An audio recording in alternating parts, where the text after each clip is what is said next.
So what would you call a foot fetish, which is not technically a fetish? In psychology terms, this is called paraphilia. Paraphilia, philia coming from the Greek word friendship or love, paraphilia meaning above or beyond friendship or love. Now in psychology terms, paraphilia means a sexual association with a non-sexual object, action, or thing. So a foot fetish would be a type of paraphilia. However, there's many different types. And here are some pretty crazy examples of some paraphilia. Aquaphilia, arousal from water and or in watery environments, including bathtubs and swimming pools. Incestophilia, sexual attraction to a member of one's own family. Macrophilia, sexual attraction to giants, giantesses, or giant body parts, such as breasts and genitalia. Microphilia, sexual attraction to miniature people or miniature body parts, the opposite of macrophilia. Narratophilia, sexual arousal in the use of dirty or obscene words to a partner. Necrophilia, sexual attraction to corpses. Pedophilia, sexual attraction to prepubescent children. Plishophilia, sexual attraction to stuffed animals and or people dressed in animal costumes. Scediophilia, sexual attraction to cartoon characters. Zoophilia, sexual attraction to animals.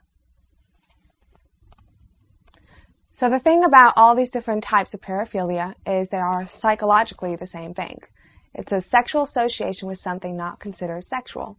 So you take water, children, panties, or plush teddy bears. They are essentially the same psychological phenomena. Sexual associations are very much like mental or emotional associations. Let's say you think of things that make you happy, like a great moment in your life or your car, and there's some things that make you sad or upset. Well, the human mind is capable of producing the emotional associations with things as well as producing sexual associations with things. Now, of course, if you have a sexual association for something which people don't really consider socially acceptable, then you have a paraphilia. The thing you have to understand about psychiatry is they have this box. And whatever's inside the box is considered normal. Now, if you go outside of the box, either the top or the below, you have a mental disorder. Let me give you some examples. It's okay to be happy, but if you're too happy, you're considered manic. And it's okay to be sad, but if you're too sad, you're considered depressed. And of course, it's okay to concentrate on things, but if you don't concentrate enough, then you have ADHD. Or if you concentrate too much, you have obsessive-compulsive disorder or autism. And of course, it's okay to love yourself, but if you love yourself too much, you have narcissistic personality disorder. And if you don't love yourself enough, you have inferiority complex. And of course, during the day, your emotions can vary. But if it varies too much, then you have bipolar. And if it doesn't vary enough, you have the flat effect, or flat emotion. The thing about this box, whatever is inside the box is considered normal. But how does a psychiatrist tell you what is in or outside of the box? What is too little or too much of something? Now, the American Psychiatric Association in the new DSM is planning on creating what's called diagnostic thresholds. So they are going to figure out a system to tell you where the lines are. Now, personally, to be blunt, it's kind of a matter of opinion, arbitrary opinion, and social judgment. Now, let's go back to paraphilia for a second. So, you have a sexual association with a non-sexual object. Well, is that inside the box or is it outside of the box? Now, let's say you have a panty fetish, right?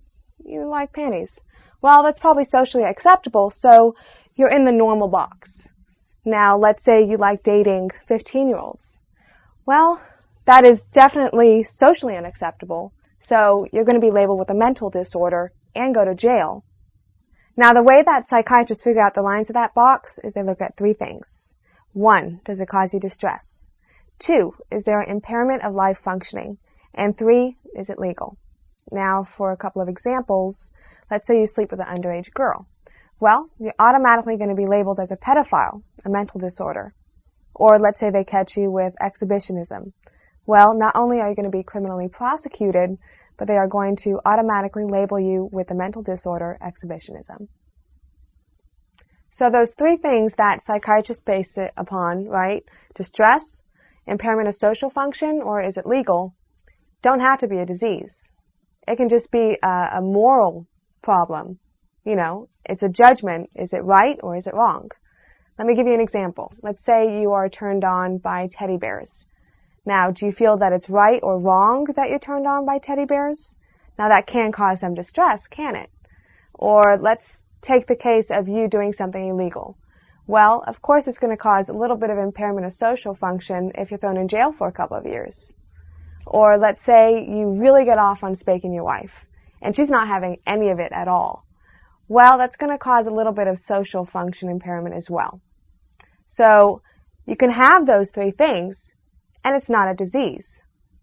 It's either a social judgment or it's a moral decision on whether it's right or it's wrong.